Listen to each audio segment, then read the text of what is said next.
everybody, welcome back to Crafting and Crime Daily. I'm your host, Rebecca, and I usually recap live trials. The trial I'm working on now, or I'm watching to recap for you, is this trial of Michelle Troconis. That started on Thursday. I've already brought you day one of that trial, except for the last portion of the day.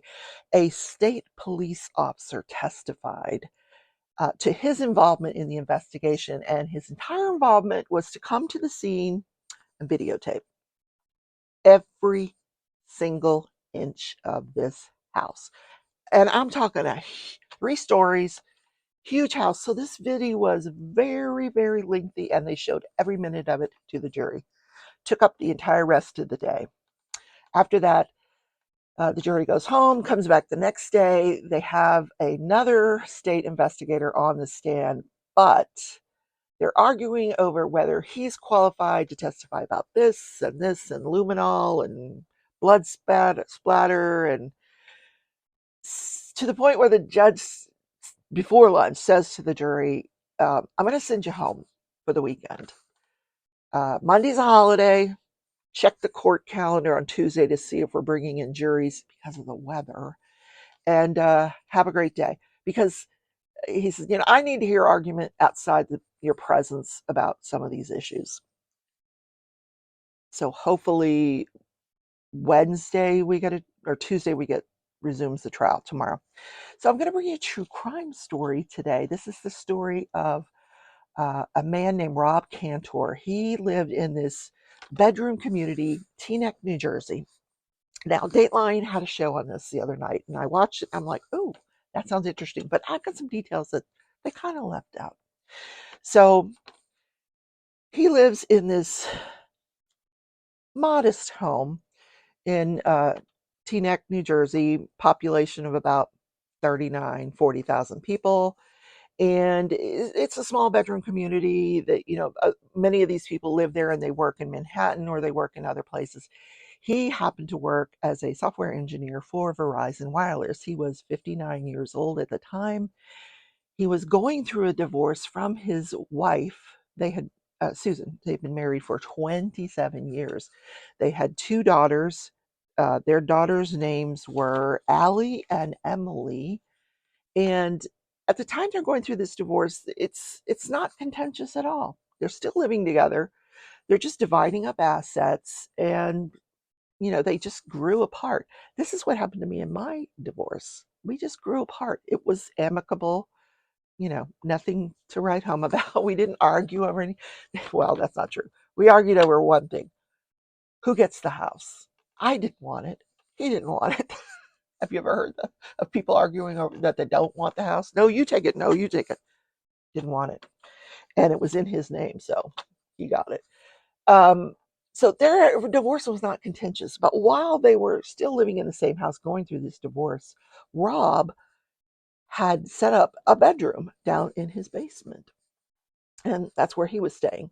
So eventually the divorce occurs. She moves out and he gets the entire house. So he's no longer living in the basement. Then he starts dating. In 2010 sometime, he meets this woman. He's a runner. He's done triathlons.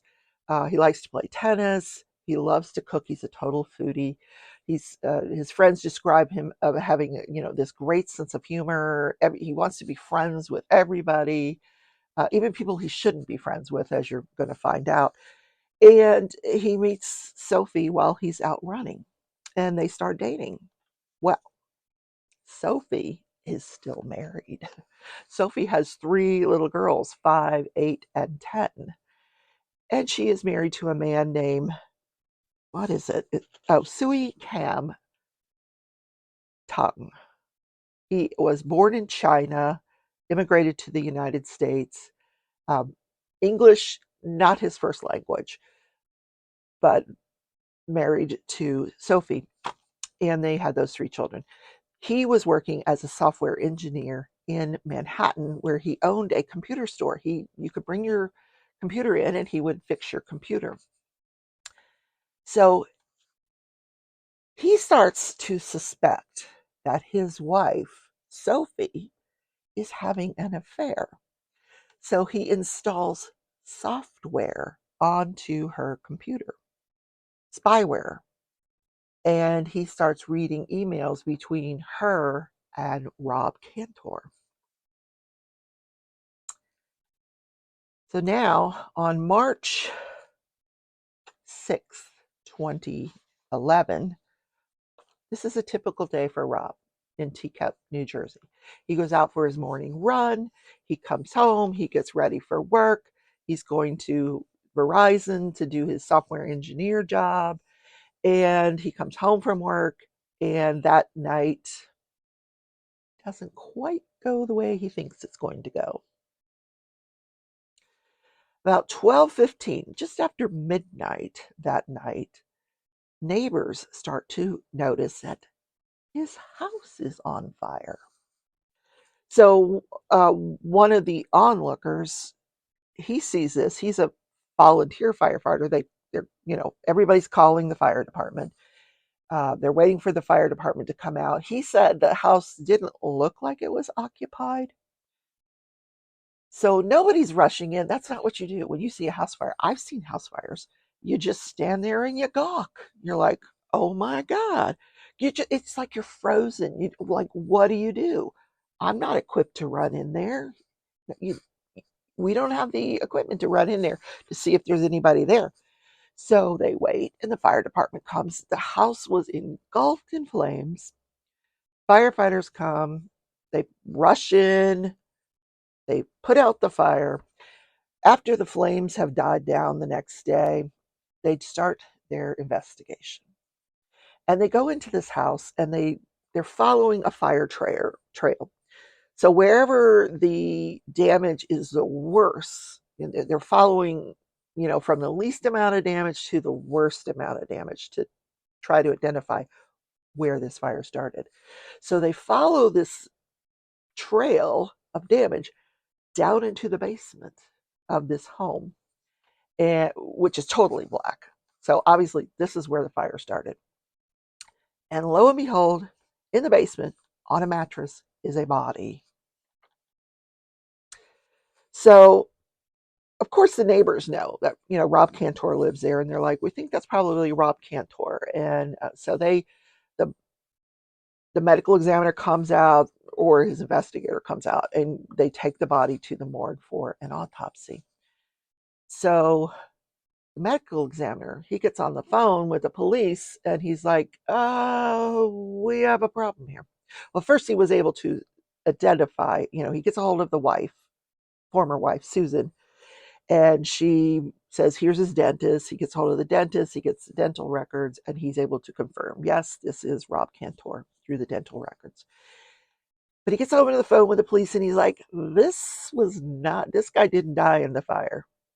He was shot in the back of the head with a 380 caliber handgun. So now the police and the firefighters, they go back to the scene and they're searching, and they do find a shell casing, a 380 shell casing. So who in the world would have killed this man? So, like I said, he was dating Sophie at the time. So they want to talk to Sophie's husband, Tony Tongue. Sophie had filed for divorce 3 days before March 6th, the day the fire started. Well, Tony comes to the police station. He's giving an interview, and the person that's interviewing him, his job at the police department happens to be the polygraph examiner. I need some coffee in my gnome mug. Hey, don't go anywhere. At the end, I'm going to talk about my crops, and my ear itches. Please subscribe. And don't forget to hit that notification bell. You want to hit all so you don't miss a single episode. And also, give me a thumbs up. It helps YouTube know that I exist. Yeah.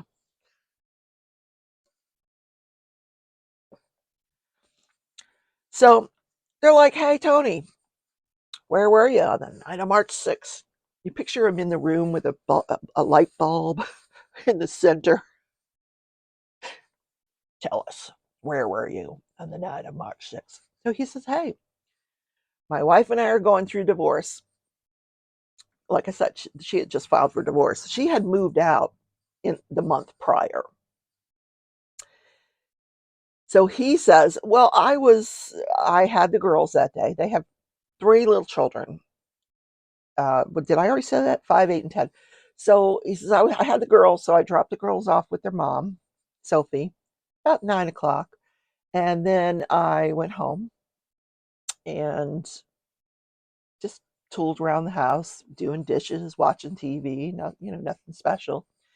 And about 1 o'clock in the morning, he goes out to get a 6-pack of beer and then comes home. That was my night. Oh, okay. No, that's not what they did. They're like, we know you're lying with the light bulb. We know you're lying. So he's like, they're like, when did you go to New Jersey? He's like, what are you talking about? Didn't you go over to New Jersey? No, I didn't go to New Jersey. We know you went to New Jersey. They didn't know. They were, they can lie to you during those interviews. They're allowed. We know you were in New Jersey. I wasn't in New Jersey. And they're like, well, can we look at your computer? And then he says to them, no, I need to consult with my attorney first. So they keep asking him questions. And his response he responds to most of the questions, sometimes hesitantly, sometimes his demeanor changes. It's none of it's on videotape. They didn't have that back then, I guess, in 2011. Anyway, not in this department. So it is recorded. So during this interview, he at least 3 times he says, I need to consult with my attorney. It's not until they ask him a final question about, did you kill Rob Cantor? And he says, I need to go to the bathroom. And when he comes back from the bathroom, he's like, I want to call my lawyer. So that the interview stops and he gets a lawyer. So they proceed to start investigating Tony because nobody else had a motive to kill Rob Cantor. Everybody loved Rob Cantor. Even his ex-wife didn't have any animosity towards him. So they look for video footage. Now, this is 2011. Not everybody's got a Ring camera in 2011 like they do now. But there were some local businesses that had some video surveillance footage near Tony Tung's apartment, where he lived by himself at this point. And on this video footage, they saw Tony leaving his house. Now, I'm sorry, heading towards his apartment at 10:10 p.m. Not 9 o'clock, like you said, 10:10. Then they said he was going the other direction, leaving his apartment 10:40. And at that point in time, he's carrying what looks like a bag, a paper bag. So now they know, well, this guy's lying. They do find a store clerk that said, yes, I sold him some beer about 1 a.m. Now, remember I said neighbors saw this fire a little after midnight. He goes and buys this beer at 1 a.m. But, he tells the police, hey, I was home doing dishes, watching TV. Well, they found a picture of his apartment that shows dishes, dirty dishes everywhere. This apartment was an absolute wreck. If he had done dishes that night, it didn't show. Like, you could tell this was not the guy that comes home and does dishes. No.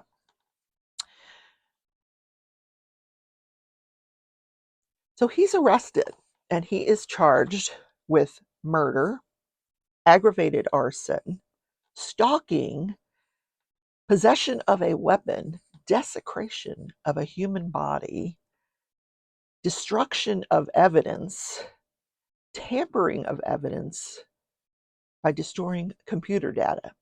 So what they discovered when they finally they get a search warrant for his computer, or the computer that's in his house. And they find that after he comes home that night from getting his six-pack, that he spent several hours after he installed, remember he's a software engineer, he installed, oh no, yeah, no, Rob was a software engineer. He was the guy that fixed computers. Anyway, he knew a lot about computers. So anyway, he installs this program that permanently deletes files, and he spent several hours that night deleting files. However, police were able to recover 233 emails that he had saved between Sophie and Rob. And this is how he discovered she was having an affair. He put a spyware program on her computer where he was able to read all the emails between Sophie and Rob. He also admits that he visited Rob on 3 different occasions before the murder, that he wanted to confront him about Rob having an affair with his wife. Knocks on the door, knock, knock, knock. Hey, hi, I'm Sophie's husband. Can I come in? So on 2 occasions, Rob lets him in. On the 3rd occasion, Rob's like, nope, got to go to work. See, can't let you in this time. So on the 2 occasions that he does go there, he's like, hey, we got a lot in common. You like running? I don't think you like running anyway. You like cooking? I like cooking. You like computers? Oh, we were on our way to being great friends. But he says, I did tell him, stop seeing my wife. And then the second time he's there, he insisted, and he admits this, I insisted. I wanted to see where they slept together for the first time, because he wanted to see how well he was treating his soon-to-be ex-wife, Sophie. So Rob takes him down to the basement. This is apparently where they first consummated their relationship, down in his bedroom at the time, probably. I don't know. Or maybe they just wanted to have sex in that bedroom. I don't know. So he sees it. He's getting a little, angry, because this is where you had sex with her. It looks like a dungeon down here. You're not very romantic, are you? He didn't think Rob was good enough for Sophie. Didn't think he was romantic enough for Sophie. He was 40 years older than Sophie. So he leaves. And one of the things he's arrested for that I didn't mention was stalking. Because apparently there were people that identified that he was seen standing outside of Rob's home on many occasions. So he's arrested. He's taken, they set a really high bond, $3 million. He spends the next 3 years in jail waiting for trial. So December 2015, this is his trial date. So they put on the polygraph examiner that interviewed him, because like I said, it wasn't videotaped. So this polygraph examiner had to describe what people were hearing on the audio tape. So the prosecutor tells him, if you want to stop the tape and explain what people are hearing, feel free. So they'd play a portion of the interview, and he'd stop and goes, I thought he was lying here. We thought he was lying. And so the defense would object, improper opinion evidence, and the judge, sometimes he would sustain it, sometimes he wouldn't, because this detective kept doing this. We knew he was lying. And they proceeded to trial, I might add, with no direct evidence that Tony Tung had ever been in Teaneck, New Jersey. Yeah. Which I might add is about 20 minutes from where Tony Tung was residing in Manhattan. So he had plenty of time when they saw him leaving his apartment at 10:40 to get over there and start that fire before the neighbors see the flames at 12:15 a.m., get back to Manhattan and buy his beer and then go do his dishes. So this interview proceeds, and the jury hears all this. They hear the detective offering the opinions. They hear on the video or on the audio recording Tony Tung saying, I need to consult with my attorney. At least 3 times he says this, but they get to hear it all. Yeah, more on that later. Then they also hear Sophie. Sophie takes the stand, and I think this is what did him in.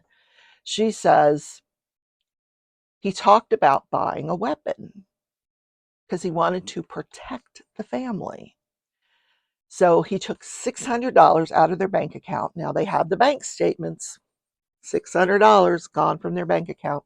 Comes home that day with a paper bag with a .380 gun in it. And they had testimony from a friend of his at the gun range, because he liked to go to the gun range, where he asked this friend, can you find me a magazine for a .380 caliber, or whatever the type of make weapon was?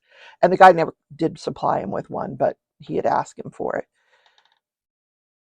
to protect his family from the woman that was divorcing him. He needs this gun. Now, I might add, they never found the murder weapon in this case. And I did say once they knew it was a murder, they went back and found the shell casing that matched a .380, but never found the gun that killed him. Just had this grainy video footage of him carrying a paper bag, which his wife said she saw a gun in a paper bag. So the jury goes out after a month-long trial. They go out to deliberate, and they're out for several days deliberating. And they come back and unanimously find him guilty of first-degree murder and arson. And the judge sentences him to life in prison without the possibility of parole, plus 10 years for the arson. He appeals his decision, and the appellate court hears the argument. And here was what they argued: that the jury should never have been allowed to listen to that audio tape, nor should they have heard the officer's opinions, like he was lying. So they said, by hearing that this violated his right to remain silent, because he had asked to consult with his lawyer, and they didn't stop the interview to get a lawyer. So that was a violation of his right to remain silent. They should not have heard that. They shouldn't have heard the officer's opinion testimony, so they reversed this conviction, and he got a new trial. So in 2022, last year, well, now it's the year before. This is 2024 now. 2022, he goes on trial for a second time. Now he's like 56 years old, and he's been in prison this whole time. And now the prosecutors sort of have to dance around this evidence. And what usually happens when you get this reversal like this is they'll bring the interviewer in, but the judge will allow the prosecutor to ask leading questions. In other words, questions that just require a yes or no answer. That way they avoid this officer giving his opinion, and so as not to violate the appellate order that that he shouldn't give his opinion. I've seen this in other cases, and usually the prosecution is not allowed to ask leading questions. The defense can, but the prosecution can't, unless it's a situation like this. So they walk this guy through the interview again, parts of it, not the whole thing, because the jury's not allowed to hear the whole thing. 6-week trial. Other than that, evidence is the same. Still no direct evidence that he was ever in Teaneck, New Jersey. Jury comes back very quickly this time with a conviction for first-degree murder and arson. And he is now serving a life sentence in prison. So I hope you enjoyed that story. If you want to watch Dateline, check it out. It's a very interesting story. So what did I do this weekend? Oh my God. It was so cold in this craft room. When I did my show yesterday, when I did my live, it was 1 degree. By the time the live was over, an hour and a half later, 2 degrees.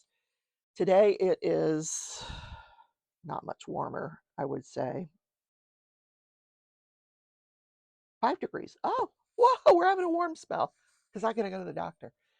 Uh, so I haven't taken my tricycle out.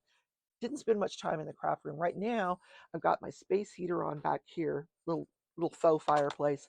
I've got on an electric blanket from my one of my crafty friends. Thank you. And so I spent my time crocheting, and I have found my calling. Yes, tapestry crochet. Oh my God, I love it. It combines crochet with cross stitch into one craft. I never have time to cross stitch. Now I'm crocheting, which is what I love to crochet. Now I'm crocheting and cross stitching.